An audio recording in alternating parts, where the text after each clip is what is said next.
अल्हम्दुलिल्लाहिल्लज़ी खलक़ल इंसान वस्सलातु वस्सलामु अला अब्दिहिल्लज़ी फ़द्दलहु बिल इल्मी वल इअजाज़ वल बयान व अला साहिबिही अबी बक्र मन जमअल क़ुरआन व अलल फ़ारूक़िल मौसूफ़ बिल अदल व कज़ालिका कान व अला उस्मान अत्तक़िय्यिल हय्यिल्लज़ी तस्तहयी मिन्हु मलाइकतुर रहमान व अला अलिय्यिन सय्यिदिल उलमा'i वश्शुजआन व अला साइरि अहलिही व अस्हाबिही सलातन क़ाइमतन अला ममर्रिज़ ज़मान। अम्मा बअद फ़अऊज़ु बिल्लाहि मिनश शैतानिर रजीम। बिस्मिल्लाहिर रहमानिर रहीम। या अय्युहल्लज़ीना आमनू इज्तनिबू कसीरन मिनज़-ज़न्न इन्न बअदज़-ज़न्नि इस्मुन व ला तजस्ससू व ला यग़्तब बअदुकुम बअज़ा अयुहिब्बु अहदुकुम अन यअकुल लहम अख़ीहि मैतन फ़करिह्तुमूह वत्तक़ुल्लाह इन्नल्लाह तव्वाबुर रहीम।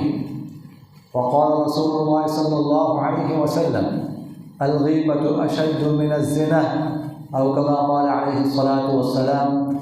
सदक़ल्लाहु मौलाना अज़ीम व सदक़ रसूलुहु नबियुल करीम व नहनु अला ज़ालिका मिनश शाहिदीन वश-शाकिरीन वल्हम्दुलिल्लाहि रब्बिल आलमीन। अज़ीज़ान बुज़ुर्गान मुहतरम, जो गुनाह इंसान के लिए मुहलिक हैं, इंसान को हलाक कर देते हैं, इन गुनाहों में एक बहुत बड़ा गुनाह ग़ीबत है। अल्लाह जल्ल जलालुहु ने जो ग़ीबत की वाईद कुरान मजीद में बयान फरमाई है, शायद ही किसी गुनाह के बारे में इस तरह की वाईद आई। सूरह हुजुरात में अल्लाह अज़्ज़ व जल फरमाते हैं, या अय्युहल्लज़ीना आमनू इज्तनिबू कसीरन मिनज़-ज़न्न, ए ईमान वालों तो बहुत सारे गुमान से बचो। इन्न बअदज़-ज़न्नि इस्मुन, बास गुमान गुनाह होते हैं। हम आपस में कोई फ़र्ज़ कर लेते हैं, किसी के बारे में गुमान कर लेते हैं, बदगुमानी करते हैं, हालांकि ऐसा होता नहीं है, तो ज़ाहिर है कि गुनाह का इर्तिकाब कर रहे हैं हम। और फरमाया वला तजस्ससू, और तजस्सुस मत करो। इस आयत में अल्लाह ताला ने 3 गुनाहों से मना फरमाया, गुमान, तजस्सुस और तीसरा गुनाह जिसके हवाले से आज गुफ्तगू अर्ज़ की जाएगी वो है ग़ीबत। फरमाया वला यग़्तब बअदुकुम बअज़ा, तुम में से बास का ग़ीबत ना करें। अयुहिब्बु अहदुकुम अन यअकुल लहम अख़ीहि मैतन फ़करिह्तुमूह, क्या तुम में से कोई शख्स ये पसंद करता है कि अपने भाई का गोश्त खाए जबकि वो मुर्दा हो? यानी अपने भाई का गोश्त खाना, यानी इंसान जो है ना आदमी खोर बन जाए और फिर भाई भी क्या हो, मुर्दा, उसकी लाश पड़ी हुई है और उसमें से गोया के काट काट कर आप गोश्त खा रहे हैं, तो ये कितना बड़ा गुनाह है। तो फरमाए यही इतना बड़ा गुनाह आप जब किसी की ग़ीबत करते हैं तो आप कर रहे हैं, उसका इर्तिकाब कर रहे हैं। हुज़ूर अक़रम सल्लल्लाहु अलैहि वसल्लम ने एक दफ़ा ग़ीबत की बुराई बयान की। एक साहबी ने अर्ज़ किया, रसूलुल्लाह ग़ीबत किसे कहते हैं? ग़ीबत है क्या चीज़ जो इतना बड़ा गुनाह है? तो सरवर कौनैन सल्लल्लाहु अलैहि वसल्लम ने फरमाया, ज़िक्रुका अख़ाका बिमा यकरह, अपने भाई का इस अंदाज से तज़किरा करना, ऐसी बात उसकी बयान करना जिसको वो नापसंद करता हो। तो सहाबी ने अर्ज़ किया, अफ़रअयता इन कान फ़ी अख़ी मा अक़ूल, या रसूल आप बताएं, इसके बारे में बताएं कि जो बात मैं कर रहा हूँ अगर वो मेरे भाई भी मौजूद हो, क्या तब भी वो ग़ीबत शुमार होगी? तो आप सल्लल्लाहु अलैहि वसल्लम ने फरमाया इन कान फी अखीका मा तक़ूल फ़क़द इग़्तबता व इन लम यकुन फ़ीही मा तक़ूल फ़क़द बहत्ता। फरमाया अगर आपके भाई में वो बात मौजूद है, वो बुराई मौजूद है जो आप बयान कर रहे हैं, तो यही तो ग़ीबत है। और अगर उसमें वो बात मौजूद ही नहीं है जो आप बयान कर रहे हैं, वो बुराई मौजूद ही नहीं है, फ़क़द बहत्ता, तो आपने बुहतान लगाया। और बुहतान इससे भी बड़ा बुरा है। आजकल अगर हम देख लें तो हमारी कोई मजलिस, अल्लाह माफ़ फरमाए, ग़ीबत से खाली नहीं होती। हर मजलिस में ग़ीबत ज़रूर बतौर ज़ीनत बन चुकी है, उसका तज़किरा होता है। अगर कुछ 4-5 बंदे इकट्ठे हो जाते हैं, खाना खाते हैं, तो ग़ीबत की चटनी ज़रूर उसमें शामिल होती है। अगर इसके अलावा कोई और मजलिस जमती है या 2-3 बंदे रास्ते में जा रहे हैं, तो हमारी मजलिस में ग़ीबत ना हो, ये कैसे हो सकता है? इससे तो हमारी मजलिस को कोई ज़ीनत नहीं मिलती। हमें तो मज़ा ही तब आता है जब किसी की ग़ीबत करें, हम किसी का तज़किरा शुरू हो जाए, किसी की बुराई शुरू हो जाए, उसमें से हर एक हिस्सा लें, मज़ा तो तब आता है। वरना इसके अलावा तो हमारी गुफ्तगू में मज़ा नहीं आता। अल्लाह ताला हमें माफ़ फरमाए। हुज़ूर अक़दस सल्लल्लाहु अलैहि वसल्लम इरशाद फरमाते हैं कि मेराज की शब जब मुझे मेराज कराई गई तो हुज़ूर अक़दस सल्लल्लाहु अलैहि वसल्लम ने मुख्तलिफ़ मनाज़िर देखे, मुख्तलिफ़ लोगों को मुख्तलिफ़ किस्म के आज़ाब हो रहे थे। तो आप सल्लल्लाहु अलैहि वसल्लम फरमाते हैं कुछ लोगों के पास से गुजरा, उनके नाखून तांबे के थे और वो अपने चेहरे और सीनों का गोश्त नोच रहे थे। चेहरों को नोच रहे थे, सीनों को नोच रहे थे। तो मैंने पूछा ये कौन लोग हैं? तो फरमाया वो लोग हैं जो अपने भाइयों का गोश्त खाते थे और अपने भाइयों के इज़्ज़त नामूस पर हमला करते थे। गोश्त खाने से मुराद क्या है? ग़ीबत करते थे। जो ग़ीबत करते थे तो आज उनको सज़ा क्या दी जा रही है कि वो अपना गोश्त चेहरों से नोच रहे हैं। अगर चेहरे से गोश्त नोचा जाए तो वो चेहरा रहते नहीं, वो कैसे बन जाए? अगर सीने से गोश्त नोचा जाए तो ये हड्डियाँ सारे बाहर आ जाए। तो जिस तरह ग़ीबत करते थे, अपने भाई का गोश्त खाते थे, इस तरह ये अज़ाब इनको दिया जा रहा है, ये खुद अपने आप को अज़ाब दे। एक रिवायत में आता है 2 ख़वातीन ने रोज़ा रखा हुआ था। रोज़े के दौरान उनकी हालत बहुत ज़्यादा ख़राब हो गई, यानी जान बला आ गई, मरने लगे, मरने के करीब हो गई। तो हुज़ूर अक़दस सल्लल्लाहु अलैहि वसल्लम के पास एक साहिब आए, एक सहाबी आए, उन्होंने अर्ज़ किया कि या रसूलल्लाह 2 ख़वातीन ने रोज़ा रखा हुआ था, लेकिन उनकी हालत बहुत ज़्यादा ख़राब हो रही, तो मरने लगी, प्यास से बुरी हालत हुई पड़ी है उनकी। तो हुज़ूर अक़दस सल्लल्लाहु अलैहि वसल्लम को वही के ज़रिए से बताया होगा। आप सल्लल्लाहु अलैहि वसल्लम ने उन ख़वातीन को बुलाया कि उनके मेरे पास ले आओ। जब वो 2 ख़वातीन आई तो हुज़ूर अक़दस सल्लल्लाहु अलैहि वसल्लम ने एक प्याला मंगवाया, एक बर्तन मंगवा के उसके बाद उनमें से खातून को कहा कि इसमें उल्टी करो, क़ै करो। वो क़ै करने लगी तो उल्टियों में खून, पीप और गोश्त के टुकड़े गए। उसके बाद दूसरी से कहा कि इसमें क़ै करो, उसने कहा कि उसके क़ै में भी खून, पीप और गोश्त के टुकड़े थे। तो हुज़ूर अक़दस सल्लल्लाहु अलैहि वसल्लम ने फरमाया कि ये तुम दोनों ने ग़ीबत की है, जो अपनी किसी बहन या भाई की ग़ीबत की है, उसका गोश्त खाया था, ये है वो गोश्त जो तुम्हारे अंदर से निकल रहा है, और इसी का असर था कि तुम्हारे ये हालत हुई पड़ी थी रोज़े में।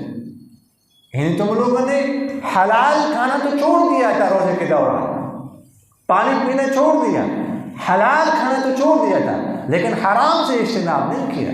जो हराम खाना है उसको हम रोज़ा रखते हैं तो हलाल नहीं खाते, पानी नहीं पीते, लेकिन हराम खा रहे हैं। किसी की गीबत कर रहे हैं, किसी की चुगली कर रहे हैं और रोज़ा रखा हुआ है, झूठ बोल रहे हैं। जो हलाल है उससे अपने आप को बचा लें, जो हराम है उसे हलाल के हलाल से बचाना मुश्किल है। रोज़े की हालत है, प्यास लगी हुई लेकिन पानी नहीं पी रहे हैं, भूख लगी हुई लेकिन खाना नहीं खा रहे, कितना बड़ा मुजाहदा है। तो इससे बचना मुश्किल है। गीबत से बचना कौन सा मुश्किल है, झूठ से बचना कौन सा मुश्किल है, चुगली से बचना कौन सा मुश्किल है। लेकिन हमारी आदत जो बन गई, जो हमारी मजलिसों की जीनत बन गई है, हम कैसे उसको छोड़ सकते हैं। असल मसला ये है, एक रिवायत में सरवर कौनैन सल्लल्लाहु अलैहि वसल्लम ने इरशाद फरमाया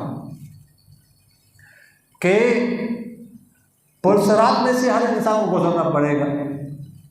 पुलसरात ये जहन्नम के ऊपर से रास्ता है, यानी इससे गुजर कर जन्नत में जाना पड़ेगा। हर एक को गुजरना पड़ेगा, चाहे मुसलमान है चाहे काफिर है। जो काफिर है वो तो नहीं गुजर सकेगा, वो नीचे गिर जाएगा, और जो मुसलमान होगा तो वो गुजर जाएगा। अल्लाह ताला उसको रास्ता पार कराएगा और जन्नत उसके बाद आएगी, जन्नत में जाना पड़ेगा। तो आप सल्लल्लाहु अलैहि वसल्लम ने फरमाया कि दुनिया में जो लोग गीबत करते हैं दूसरों की, तो उनको पुलसरात में से रोका जाएगा। वो पूछेंगे हमें क्यों रोका गया, तो बताया जाएगा कि तुमने फला की गीबत की थी, जब तक जिसकी गीबत की थी वो तुम्हें माफ ना कर दी तुम यहाँ से गुजर नहीं सकते। पहले जाके उनसे माफी मांगो, उसके बाद यहाँ से गुजर सकोगे। अब आप आज़ाद मुझे बताएं कि जिसकी गीबत की होगी उससे वो माफ़ी मांगेगा तो क्या फ्रीली वो माफ़ करेगा? हरगिज़ नहीं। या तो वो कहेगा कि मुझे नहीं किया दो, या वो कहेगा कि मेरे गुनाह अपने सर पे ले लो। ये होगा। एक नेकी के लिए हदीस शरीफ में आता है, कुरान पाक में, यौम यफ़िर्रुल मर्'उ मिन अख़ीही व उम्मिही व अबीही व साहिबतिही व बनीही। एक इंसान को एक नेकी की ज़रूरत होगी, उससे कहा जाएगा सिर्फ एक नेकी ले आओ, बस तुम्हारा नेकी का पल्ला भारी हो जाएगा, तुम जन्नत में चले जाओ। वो कहेगा तो मसला ही कोई नहीं, एक नेकी है क्या? वो फुला मेरा जो है ना लंगोटिया था, मेरा यार था, दोस्त था, उसके पास जरा जाऊँगा, वो मुझे नेकी दे दे। दोस्त के पास जाएगा, एक नेकी चाहिए, वो कहे ये काम नहीं हो सकता, ये नहीं दे सकता। भाई के पास जाएगा, जाता जाता आखिर में अपनी वालिदा के पास चला जाएगा। माँ से कहेगा आप मुझे जानती हैं? वो कहेगी क्यों नहीं बेटा, मैंने 9-10 महीने आपको अपने पेट में रखा, उसके बाद आप पैदा हो गए, आपका पेशाब पखाना में धोते रहे, साफ करते रहिए, आपकी तरबियत आपको बड़ा किया, क्यों नहीं जानता? आपको जानती। तो वो बेटा कहेगा अम्मी जान सिर्फ एक नेकी चाहिए, वो दे दे। तो हदीस शरीफ के अल्फाज है कि वालिदा कहेगी इलैका अन्नी। इलैका अन्नी का तर्जुमा उर्दू में हम कर सकते हैं दफ़ा हो जाए, जो इसका परफेक्ट तर्जुमा है ना उर्दू में, वही है कि दफ़ा हो जाए। ये कहें नहीं दे सकते मैंने।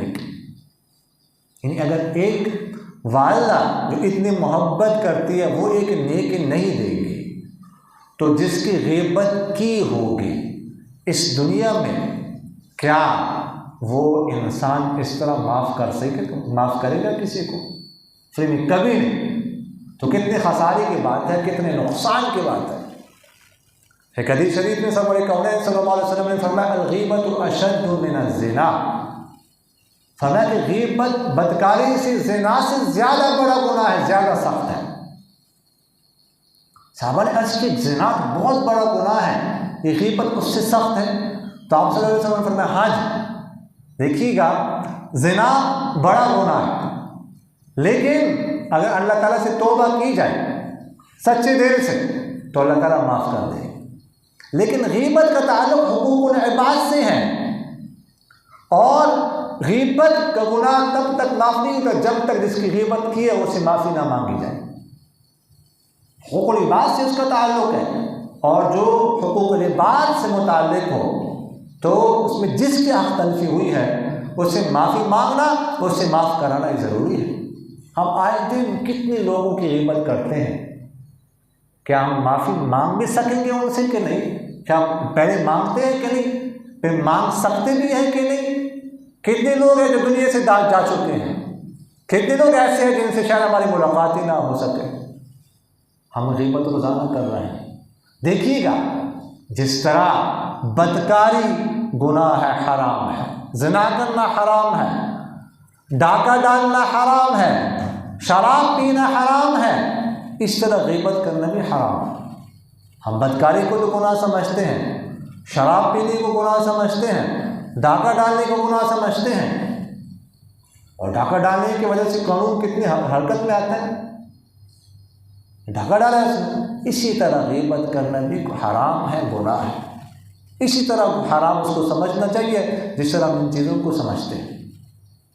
हाँ, अलबत्ता बाद सूरतों में इस्तिस्ना हो सकता है, बाद सूरतों में किसी की बुराई बयान करने की इजाज़त शरीयत से साबित है।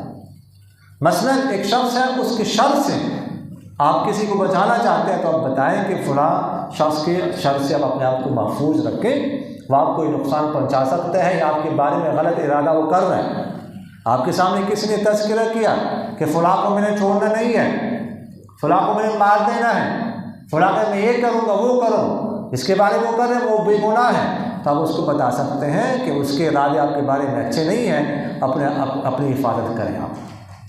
हज़रत आयशा रज़ियल्लाहु अन्हा फरमाती है कि एक दफ़ा मैं सरवर कौनैन सल्लल्लाहु अलैहि वसल्लम के पास बैठे हुए थे, एक शख्स आ रहा था, रास्ते में था, तो आप सल्लल्लाहु अलैहि वसल्लम ने फरमाया बिक्स अखुल आशिरा, फरमाया अपने कबीले का, अपने ख़ानदान का सबसे बुरा इंसान है ये।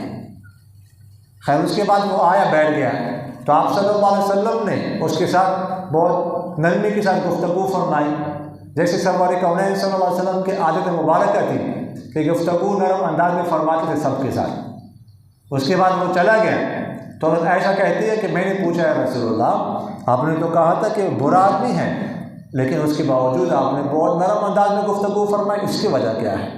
तो आप सल्लल्लाहु अलैहि वसल्लम ने फरमाया कि बाज़ औक़ात किसी के शर से बचने के लिए भी ऐसा अंदाज इख्तियार किया जाता है। तो अब देखिए आप सल्लल्लाहु अलैहि वसल्लम ने फरमाया कि वो बुरा इंसान, बज़ाहिर तो ये गीबत है, लेकिन ये बताना चाहते थे आप सल्लल्लाहु अलैहि वसल्लम लोगों को कि इससे बच के रहना है, इसके शुरूर से बच के रहना है। बाकी ये है कि बाद लोग एक जवाब बताते हैं कि ये बात तो मैं इसको मुंह पर भी कर सकता हूँ, ये गीबत नहीं है, चूँकि उसके सामने भी बात मैं कर सकता हूँ, इसलिए ये गीबत नहीं है। देखिए गलतफहमी, आप उसके मुंह पे कर सकते हैं या नहीं कर सकते। अगर आप किसी की बुराई बयान करते हैं उसके आदमी मौजूदगी में, तो ये गीबत है, गीबत है, गीबत। बाद में कहते हैं कि उसको तो पता है, ये बात तो उसके सामने भी मैंने की थी, उसको तो वैसे भी पता है इस बात का, इसलिए गीबत नहीं है। ओ भाई, उसको पता है, उसको पता नहीं है, आपने उसके सामने बुराई उसकी बयान की है नहीं की है, लेकिन वो मौजूद नहीं है, आप उसकी बुराई बयान कर रहे हैं, उसको पता चलेगा तो उसको नापसंद करेगा, तो ये गीबत है, गीबत है, गीबत, और ये हराम है। जैसे मैंने आपसे अर्ज़ किया, बड़े बड़े गुनाह और गुनाह में से वो हराम है, इस तरह ये भी हराम है। अल्लाह ताला मुझे और आप हज़रात को गीबत जैसे गुनाह से महफूज फरमाए और उन बातों पर अमल करने की तौफीक नसीब फरमाए।